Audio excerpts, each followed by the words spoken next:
When you bootstrap a business from scratch, banks don't treat you well. And I was literally just telling my 14-year-old, I'm like, when you suffer, you can go a lot further because you've experienced bad. I want you to suffer early so when it really gets bad, you're not going to blink. You can deal with it. A lot of people who don't have wealth, they think people inherited, but in reality, 80% of the people who have $1 million or more in net worth made it in their lifetime. When I got into business early after the military, I worked for PepsiCo, and one of the things we focused on was the simple execution of fundamental things like merchandising the shelves, getting the product to the store on time, and putting it on the shelf in the right format. If I knew what I know now, I would just do things so much different, to your point, but you don't really learn a lot of the basic investments, finance, how to build a business. Entrepreneurs in their DNA is independence and being the boss. So if you were to go back and give your younger self financial advice, what would it be? Welcome to today's PlanAssist Podcast, where we try to help people make better financial decisions. And we do it using three core principles: have a plan, be diversified, and seek counsel. And what we'll do is interview people who are really successful or experts in a particular area, and we'll just have a conversation around how we can help you make better financial decisions. Today, I'm super excited to have Michael Shea. He's a senior partner with Transworld Business Advisors, where he's helped to sell over 425 businesses and has done more than $1.5 billion in transactions. Michael specializes in small business sales, acquisitions, and exit planning, which we'll get into and have a great conversation about that second of the three principles, with a strong track record of guiding owners through one of the most important financial decisions of their life, basically selling the business. So is there anything you want to add to that, Michael? Or No, that was a good summary. Obviously, there's more to my life than that, but Absolutely. Yeah. But to kind of kick it off. So to stay with the theme of the podcast, I always started off with the same question. So if you were to go back and give your younger self financial advice, what would it be? To give myself, I wish I had immersed myself in business and how business worked and finance and investments apart from what I had experienced in school. Because what actually happens and what you learn in a book are two different things. That's so true. Yeah, that would have been the lesson learned early on. It would have accelerated me into certain categories faster and given me a better understanding of how to achieve a financial goal. Good. That's a great way to start the conversation. And I think it's one of our biggest challenges is a lot of people who don't have wealth, they think people inherited, but in reality, 80% of the people who have $1 million or more in net worth made it in their lifetime. And that's a combination of luck, of being at the right place at the right time, of skill, so it's a whole bunch of those things. And I do find exactly what you said. When I was in my 20s, gosh, if I knew what I know now, I would just do things so much different, to your point, but you don't really learn a lot of the basic investments, finance, how to build a business, etc. Right. You're somewhat handicapped by how you grow up and where you grow up, and generationally, what worked for my father, as someone born in 1929, right? And then how he trained us, and then hey, go get a job, work for a company, collect the gold watch, and then the economy changes, right? So you somewhat have to have a little bit of a magic 8 ball to anticipate those changes and not get evangelical about one sector or another. You kind of nailed it on the head that people either have it in their real estate or they pivot to the next new thing. Now you see them all doing the Bitcoin thing and you want to beat your head against a wall. And then the general fear of what financial planners do and what the markets really do is another deficit that I didn't learn till much, much later. Right. And I think that's true with most of us. So to start the conversation, I'll just give you kind of my questions. I've been excited to sit down with you when I looked at your background. Before I kind of give you one of the things, when I started Core Wealth Consultants, before that I'd worked at corporate America. So I'd been at Charles Schwab and Ameriprise, H&R Block.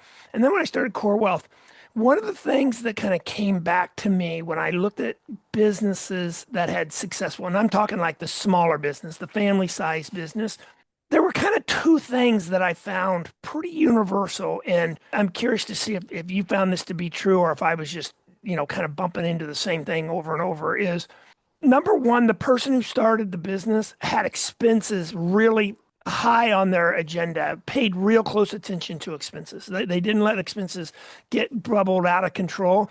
And then they just stayed focused on the one or two things that was making them business. So like I knew a guy that, it doesn't kind of matter what business people pick.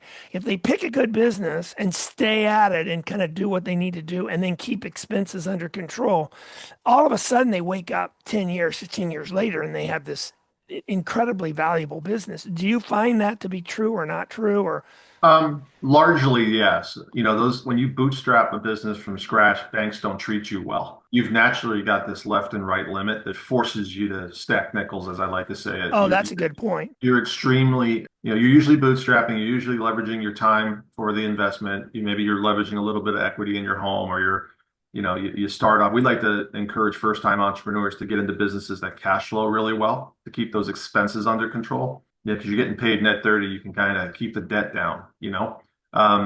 And then, yeah, they tend to singularly focus. There's a tendency on people, just human beings in general, to pivot to the newest flashy ball. You can see the new, yet not deviate from your core four.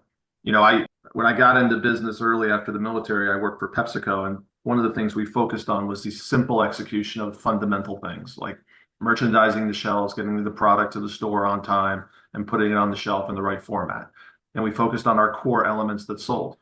We had people who focused on the new stuff and how could we apply it to the core business, but your margin, your revenue, your profit generally in most businesses comes from one main thing. And even in my life at Transworld, we've stayed very, very, very singularly focused on one thing. There's been slight evolution over time, but we stay focused on just doing what we do well. I think if anyone's listening to this, I think that's a piece people have to take away because, to your point, it sounds simple, but a lot of people have a very hard time with that. I mean, like, as an example, I'll see people start their business and they'll be 2 or 3 years in business. And then all of a sudden they're driving this Cadillac Escalade. And I'm like, Yeah. what are you doing? And Yeah. they're like, well, I have to buy it. It weighs so much and I can write the whole thing off. It's like, yeah, but you still have to write it. You still have to pay for it, right? I Right. mean, they get so focused on Short term. short-term costs and makes it, the visual where to your point, like what you learned in the military, well, PepsiCo is a perfect example. I just find these businesses all over the place Yeah. that find kind of what their niche is, and then they just get really good at it and just do it over and over again. Yeah, that tendency and that comes to a lack of, business owners don't have generally a good advisory team. If you think of a corporation, they generally have a board, and business owners, from Main Street up to usually middle market, making $1 million, they very often consider their accountant to be their only advisor. Oh my And gosh, all the and time. that's not, they think that the CPA is the end all be all of, and they have their role, but they are not usually business advisors. They're not consulting them about purchasing decisions. They're usually only there at the end towards the tax time, and then it's, hey, I don't want to pay taxes. And to your point, they get singularly focused on that expense. And I always have a conversation of, hey, wealth is not about expenses. There are smarter ways of doing tax mitigation, and that's where I usually hand off to people like you. It's you got to start thinking, and really when I can get someone to understand the difference between in the parlance of someone at the Main Street level, hey, I'm rich, to what's wealth look like, right? That's it. You got it. And that's an enormous mind shift to pivot to. It goes to exit planning. It goes to what makes a business significant. You can have all the revenue in the world and all the profit in the world, but there are a lot of things that can make that business worth zero. It's not just a math problem. There's qualitative components to making businesses significant to the market. And they also are things that make you run your business well. Staffing, diversification, implementation of technology, deployment of benefits so that you retain staff. All those things not only contribute to tax mitigation in the short term, but also contribute to the efficient running of the company and the value of it on the exit, and get you higher multiples because there's such an uncommon element to a business at the Main Street or middle market level. Well, and I can use me as an example. Again, I kind of know what needs to happen, but I run a little solo Yeah. RIA investment practice. So I don't have an advisory board, which is very difficult to set up. And what happens is, and I've gone down this rabbit hole 4 or 5 times over the last 10, 12 years, is all of a sudden I'll find myself getting really excited about something. I'll go, go, go. And because I don't have anyone to pull me back or to say that's a really stupid idea, Yeah. I get way down the path, right? Yeah. And then I have to pull all the way back and say, gosh darn it. Wherein, if you have people around you, I know everyone wants to be on their own because they want to kind of do whatever they want to do and not have a boss. But if you're really going to succeed, you got to figure out how to find that balance of having people that can kind of Yeah. give you some pushback on some of your crazy ideas. Absolutely. It doesn't have to be a formal board. It That's can right. just be people that you trust. You know, I'm not going to ask you how old you are, but you and I are both on the other side of closer to finishing than starting. Right, And, exactly. and sometimes you have to kind of look with the end in mind. It's like, okay, how long will it really take me to implement this great idea? Is it worth it? Or do I take my chips off the table relative to what my goal? One of the other problems you'll find with those owners is they don't have any other goal.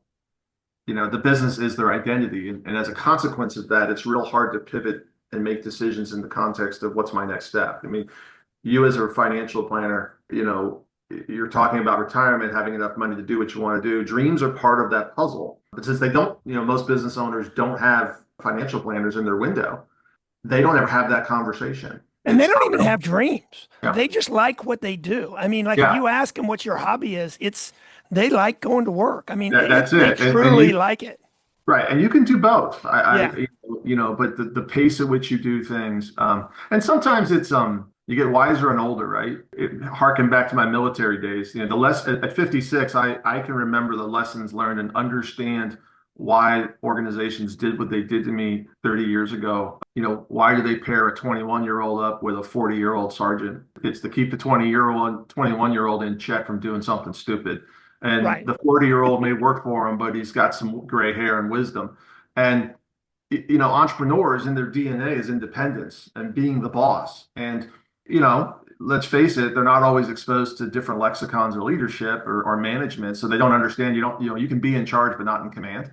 And having people you seek advice from that you can trust is hard to do because you've got this business, you've got payroll, it's your lifeblood. You think you want to go to people in your industry, but you can't trust them. And that's actually, yeah, you want someone in your industry or who has been in your industry, but you need people with different. That's why boards are comprised of people from all different outlets, but they don't know that because they don't understand how the big world works, or a team of rivals type of advisory committee can be there. So I found that on the exit planning side, that's contributed to some degree with helping small business owners build stronger companies. So ideally, you'd like to talk to them well in advance of the event of, hey, I want to sell my company. I'm like, well, you're not ready, right? And And then well in advance, what would you say that is? 5 years, 3 years? I would What's say kind of five. I you mean, the would? bare Wow. minimum three. It's hard to turn a ship. There's an entire industry now that's kind of born out of with exit planners. I don't do a ton of it from a fee standpoint. I do it, hey, let me work with your tax advisor and financial advisor so that you have wealth when it is time to sell. Because if we've not seen anything in the last 20 years, the amount of dramatic shifts in the market, the macroeconomic market, what not just the exchanges and equities, but how that impacts small business. We've had COVID, we've had the real estate crush, we've had inflation, double essentially. We now have immigration, which in Florida has an impact. You live up in Claremont, right, or Winter Garden. There's a Yeah, whole lot same of thing. expats Yeah. there. That's not the market it was 5 years ago because of their exchange rates. And those are all things that, from an exit standpoint, is part of our local dynamic, but seriously impact the ability of an owner to take their chips off the table. And everything from the way their books are laid out to the cost of labor. I just had a young man call me today. He's got a great restaurant, in 1 year profitable, but his cost of goods are out of whack because of the commodities on steak and beef. And there's not thing one he can do about that. There's not thing one he can do. Wow. That's and when he's doing 1.7 million, and his valuation ain't where it needs to be. And where would you come into the picture? Like, how would you get paid? Let's say you're running a business and I want to just start at least getting my business in order, even if I'm not ready to sell. Where would someone like you show up? Or do you have So someone that would show up earlier and then you come in later? no, I encourage that on an annual basis, people call me. I don't charge people for any of that. I try and have a very long tail relationship. Now, guess what? When you engage me when it's time to retire, we're not haggling over my fee. Right. My fee is Exactly. going to be my fee. Hopefully, I've created some value for you up until that point. And, I'm the only one in the cycle who's not, right? But I kind of bridge the gap because, after, I sold 426 tomorrow, and I probably looked at several thousand over 20 years. So you've kind of seen about everything. I've seen just about everything you can imagine from manufacturing, and I've seen how the books are done, and I can kind of coach people as to why they need to put steps in place or cash balance. I mean, I had a young man come to me, all of his money's in real estate. He's got three young children, he's having heart issues. And the first thing I said to him is, why don't you have a disability policy or a life insurance policy? Which is not my wheelhouse. Right.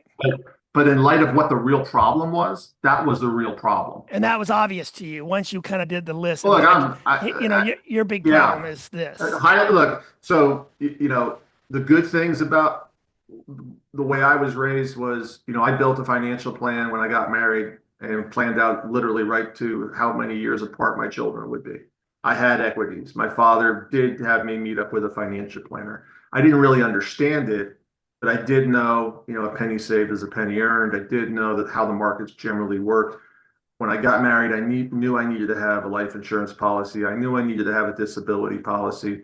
When you own a business, you learn about those things. And then as you start to feel the pain of taxes, a practice like yours and a practice like mine, where there's not a lot of games you can play, you have to, there's only so many things you can do from a tax mitigation standpoint. So I deploy those things. And then as a consequence of managing all these transactions, I've seen how, because of their poor tax planning, very short-term thinking, it costs them later or makes their business unsellable. And to our conversation earlier, if 80% of your wealth is tied up in your business and you can't sell it, that is horrific. Yeah, no, that can add. And that takes me to my first kind of principle is have a plan. When I talk about having a plan to a small business owner or an individual or a 60-year-old person, doesn't matter where they're at. Plan's got a really bad name to attach to them back in the late 90s, early 2000s, because the insurance companies, the big insurance companies, went out and hired tens of thousands of these agents. And these agents would come and tell everyone, we're going to do a financial plan. Yeah, And they're not financial that's planners. correct. They're really a sales process, right? That's right. That's They're right. designed to sell life insurance. They're designed to sell long-term care. They're not really a financial plan. So people got their bubbles burst with this whole planning piece. And the way I tried to explain it to people is I said, think about it like this. If you build an extension on your home, you're going to have at some point an architect and an engineer sign off on here's what we're doing. That's kind of big picture. And when you get those blueprints, they'll be 20, 30 pages attached to those blueprints. I said, but really, once you get the blueprints and you've kind of looked them over and everything, what happens from that point forward is you'll have a super hyper focus on one or two pages, right? So this week we're going to get the foundation done, or we're going to get the windows in, or we're going to get I said, really building a successful financial plan is the same exact thing. You go and do what you did, this 20-year plan, kind of put all your pieces in there. But really what makes it successful is that attention to the next whatever period of time makes sense. For that Right. next 3 months, I'll sit down with clients and say, okay, here's the 3 or 4 things that I want you to do over the next 6 months. And I'll touch bases with them. And sometimes there's simple stuff there, to your point. Get a SEP IRA set up, increase your 401k contribution, buy a life insurance policy, get your will up to date. It's just that list Right. of stuff, but it Right. doesn't sound like a lot. But my point that I'll make to people is I'll say, look, you've not done it like this, but I said, if you look at people who are successful, they may not be able to explain how they do it, but if you watch them, what I just described is how they do it. And then they'll do that 10 or 20 times over the course of 10 years. And I Yeah. said, next thing you know, you're like Right. rich. Right. Well, you're wealthy, right? The distinct, Exactly. right? And I got to do that. My father was a doctor, so he was self-employed. I got to watch how he raised five, drove the same car, did afford to send us to private school. But in hindsight, now I can see where he did struggle with cash flow. I remember the office was in the basement. I looked at the AR, accounts receivable draw versus the cash paying draw, and I could hear my mom bitching about the guy at the country club who didn't pay the bill type stuff. And then, I had the blessing of got to take care of my parents for the last 15 years of their life. Isn't And that the best blessing? I got to do that with my mom. I'm telling but you. you learn, the fixation at that age is, do you have enough to get you to the end?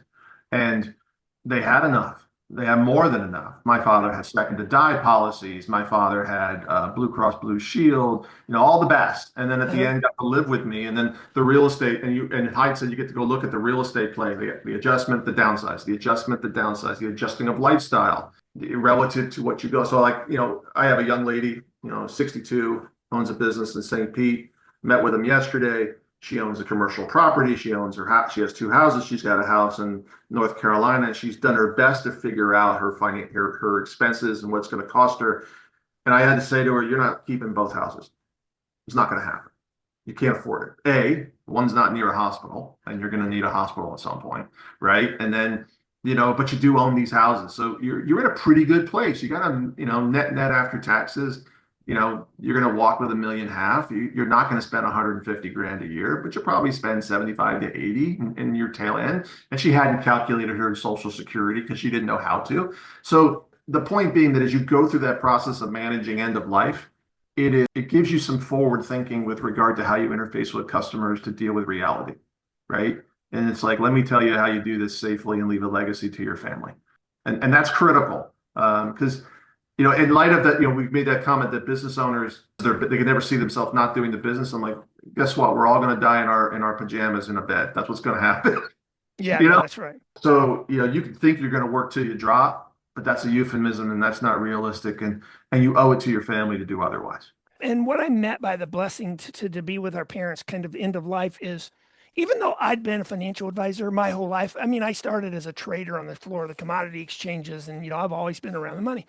But but I mean to tell you, my eyes were really opened when I started helping my mom kind of the last move out of her apartment, go into assisted independent living, then go to assisted living, and kind of looking at her long-term policies and helping her with, okay, how much money do we really have? Yeah. It was just eye-opening. And a lot of financial advisors, I've gotten in some really lively debates with some of my counterparts because I'll say, we don't really help people at that last 5 years of their life. And we can't even No. legally help them, right? I mean, we Cards can't are do, cards are dealt. they're Cards. tough, and we can't do their bills. We can't do their, I mean, we Right. just, I mean, but all these advisors will act like, okay, well, we're doing it. And like I'll tell my clients, I say, you have to understand something. I'm probably not your last advisor. We got to put something in place for that. What's the middle piece? When you Yeah. can't do it, who's going to Who's it pay going to your be? bill? That's Yeah. exactly right. And And and and having And I would tell you that probably that experience gave me a whole lot in concert with dealing with business owners who didn't plan and business owners who did. And you can tell real stories about, hey, this is what happens when you do it right. And you can see, and you have to tread lightly on these shells, the behaviors or habits or family members that pose a risk. And our parents were lucky because they had us. Okay. Well, I even have gone in and I said, what happens if a If you parent, don't, if you if you don't. don't have someone like us who's really financially astute, we do, what happens? I mean, they just go into some hole and it's a disaster. And if they That's have what a happened. small business, it's even worse. Right. And then when that business leaves the market, there's a hole that's left to employees. And I've seen that many times. It's not uncommon for small business owners have health problems. The first thing to get cut when things get tight is health benefits to the owner. And, rarely are they getting I'll just nut up and muscle through it. Right. And then they have a heart attack. I've had people drop dead. Cancer hits them and then you got 60 days to put a plan together. Car accidents. I've had colleagues in my own firm, have massive heart attacks and leave their family with nothing, and they don't know where the bank account numbers are. And I was real organized, and I've still got a stack of stuff on my desk to deal with, and Well, I deal with. 50% of Americans don't even have a will. Right, 50%. right, and I mean, it's a burden. I'm a good Catholic boy from the Northeast, and the Knights of Columbus at our insurance company, and I would stand in front of those men and go, if you don't have a life insurance policy and a disability policy, you are, and I would scold them. The priest would yell at me. I go, you're irresponsible. They go, yeah. that organization was formed for the widows and the orphans, and you're supposed to be carrying on that legacy, and you're not caring for your own family. Pull your head out of Yeah. your butt and get your disability policy signed up. That's awesome. Not unlike what we would do in the Army. I'd stand the kids up with their SGLI insurance and like pick somebody, and it better not be the girl at the local bar. It better go to your mother, you know?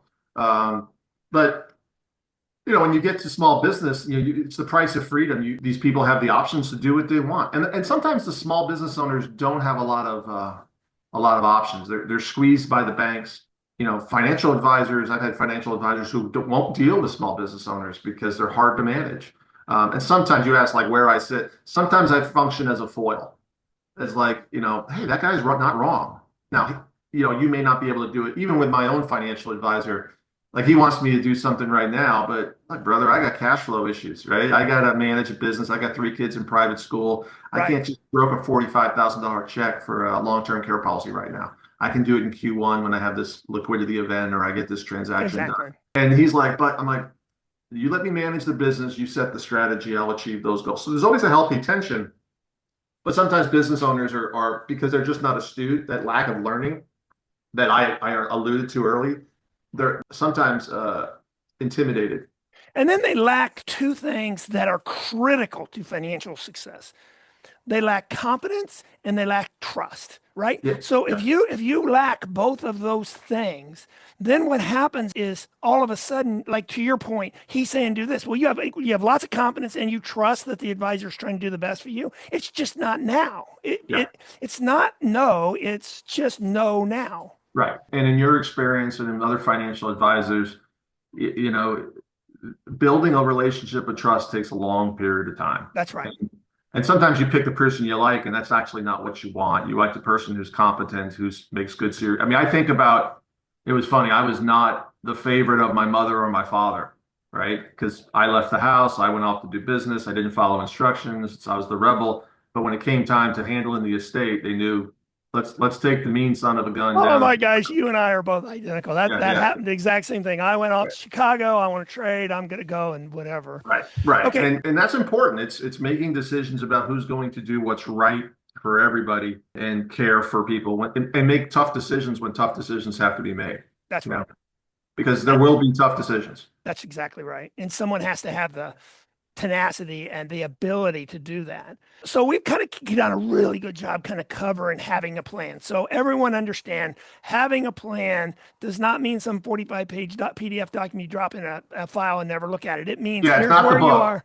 That's right. It's here's where I am now. Here's where I want to go. And then what are those kind of key things you do in the middle? And there's a lot, and those are very personal. They're not something. Yeah. And I would add that, the business owner needs a level of accountability. I don't care who your advisor is, but that person needs to hold you accountable because, no plan survives first contact, that we used to say in the Army, right? You can make the best plans, but as soon as the enemy has a say, so too does life, right? So, hey, I want to sell when I'm 67, but the market crashes and interest rates go to 10.5 for a loan. Well, you may not sell.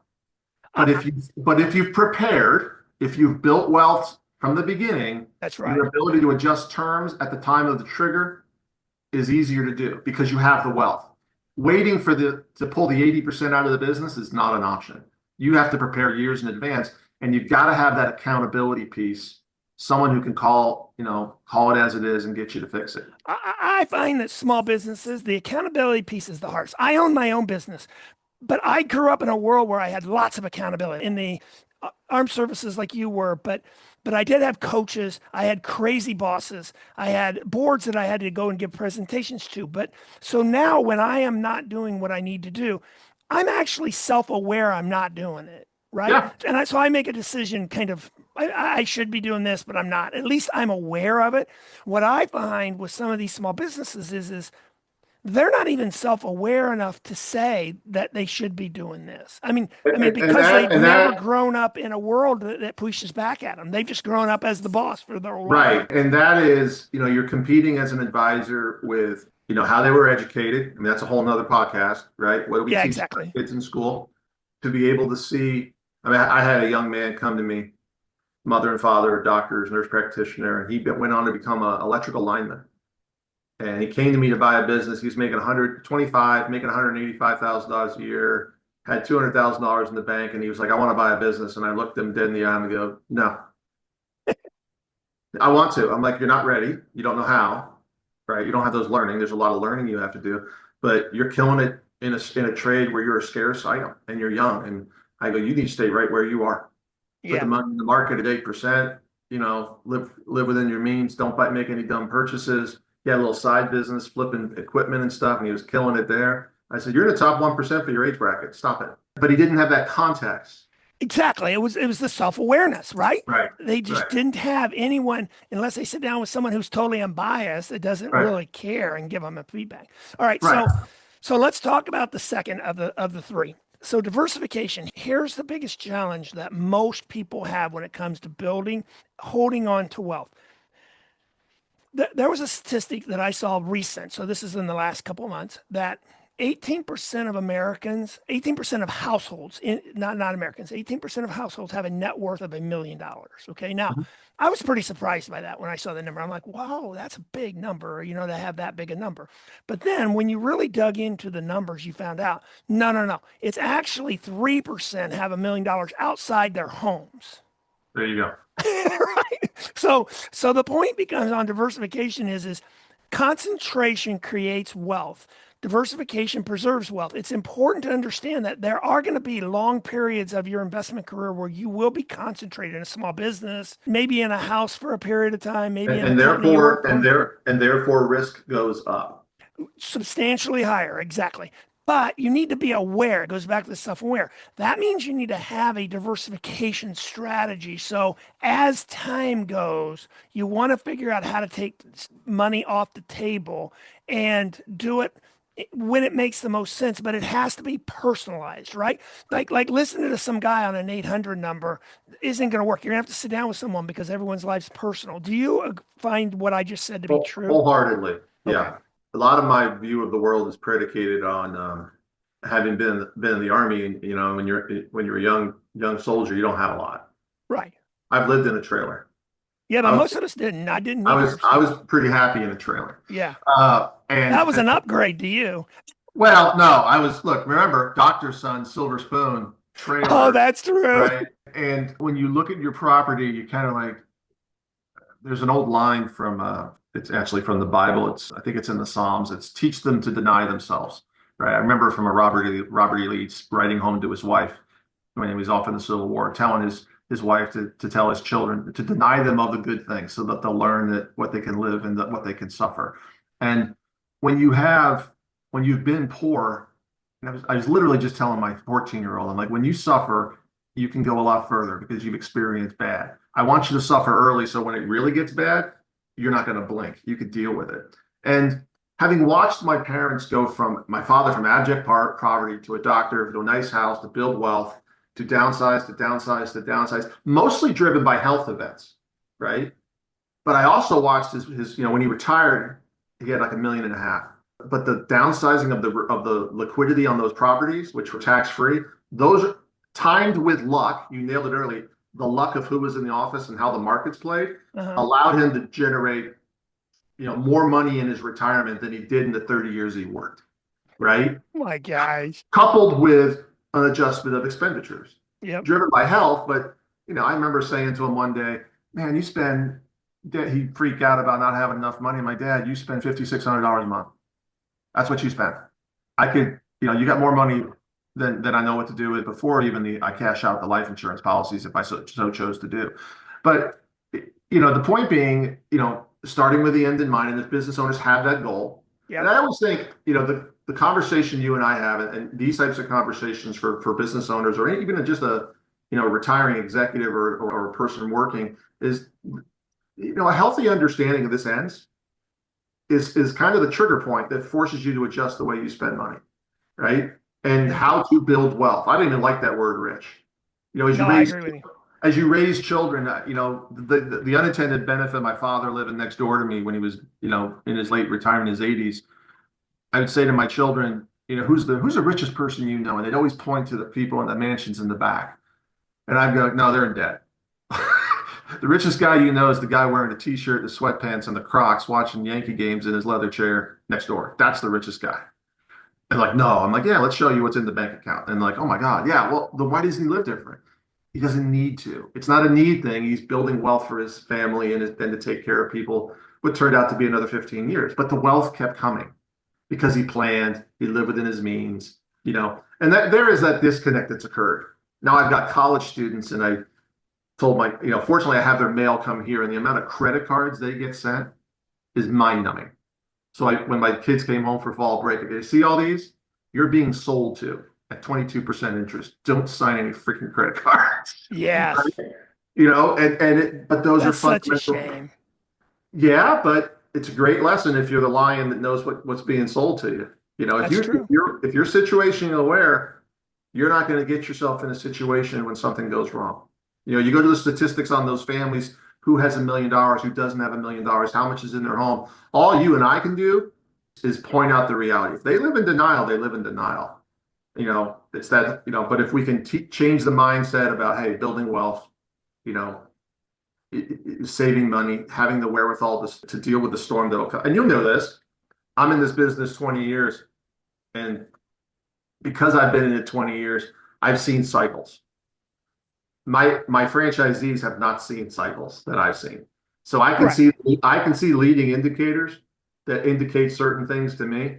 That luck makes them not see because they got lucky on something or they got a big deal done and they've got the cash. I'm like, okay, you got to always do the blocking and the tackling. You got to always do the fundamentals because the fundamentals are what carry you through to the end, not the short-term wins.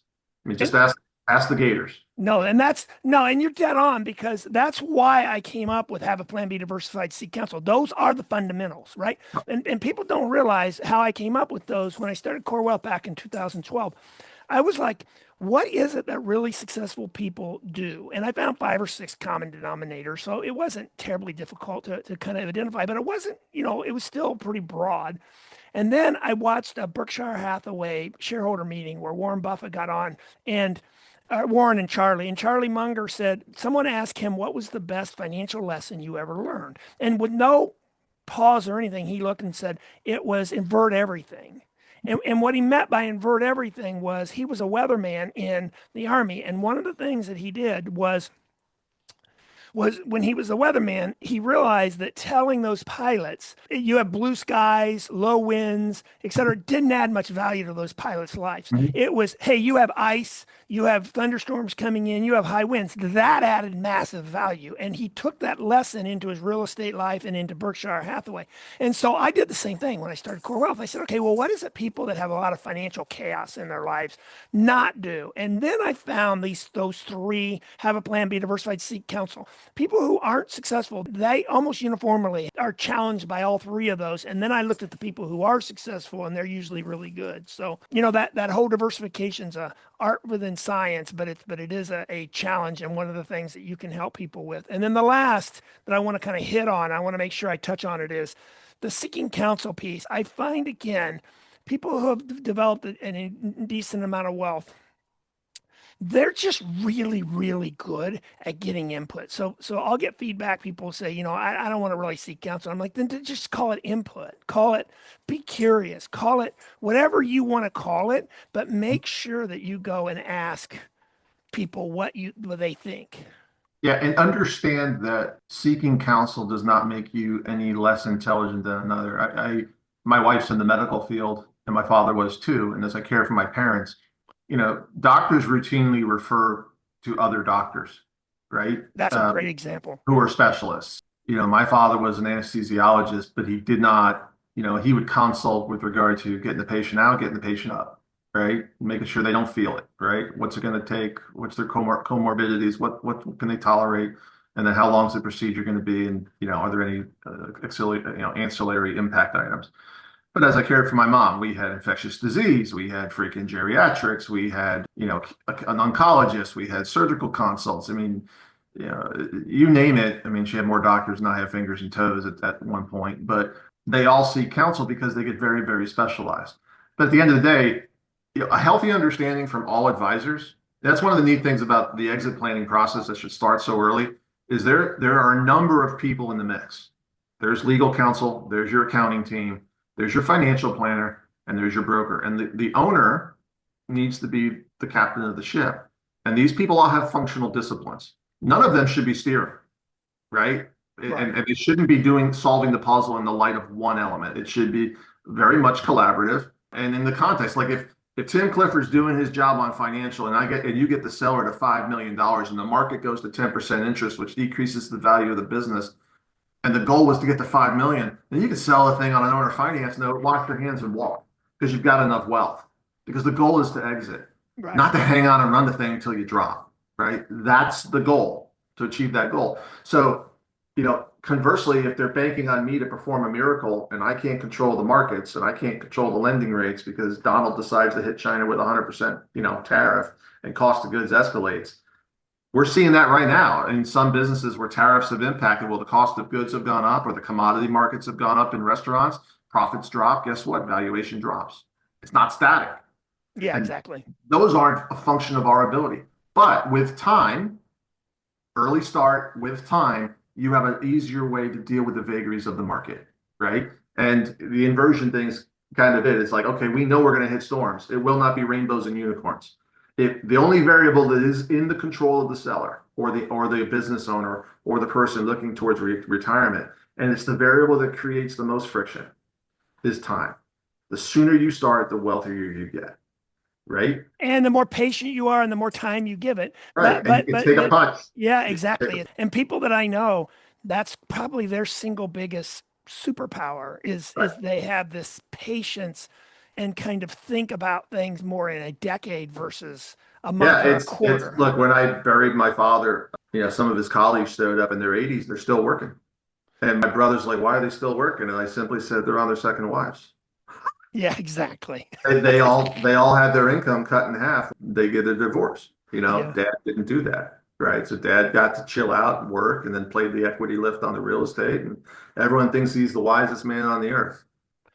Not, So so it's not so so hard. It's not hard. no, exactly. So to summarize the seek counsel, and then I kind of want you to kind of finish or kind of give me some your views is when I say seek counsel, what I'm basically trying to communicate is when you're making a particular financial decision, the goal is to get a clear understanding of what best case scenario is, what's worst case scenario, and then what's likely. And then you ask enough people to come to some sense. You're not looking for salespeople. You're looking for input that you combine them all. Because one of the things that'll happen a lot of times that'll happen over and over is a lot of times those people can't tell you who gave them the advice.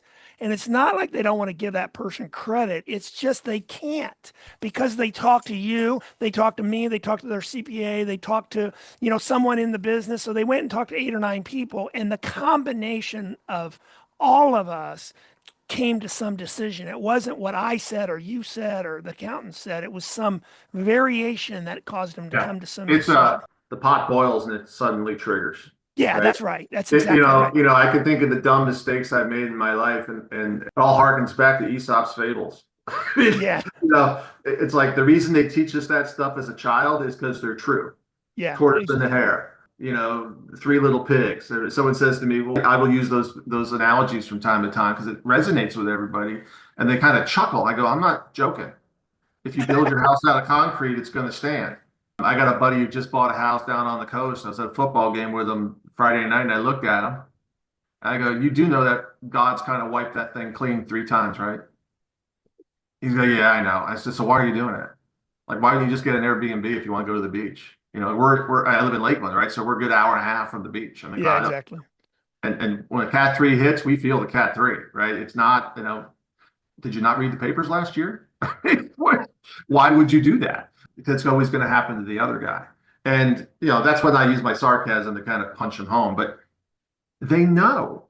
But it's the human nature. It's the lesser angels of our nature, to coin a phrase or to parlance off Lincoln, right? It's your inability to kind of do what's fundamentally right. And you get swayed by, the greed, what is it? The need to have toys.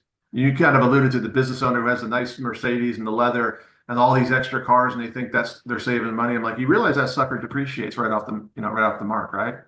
Yeah, Right. I mean, exactly. that's a bad decision on 80 different variables, right? Like, Yeah. why don't you just put it in the market at 6 to 8% sit back, and then you can retire 5 years earlier? Yeah, because it's the same. You can put it in a simple IRA or a SEP Right. IRA about the same Or a amount of cash money balance and plan, still write it off versus right. drive some. Well, look, I had those conversations when my wife, who grew up, on a farm where all the money was poured into the farm, into the equipment, big farm, 1,000 acres, right?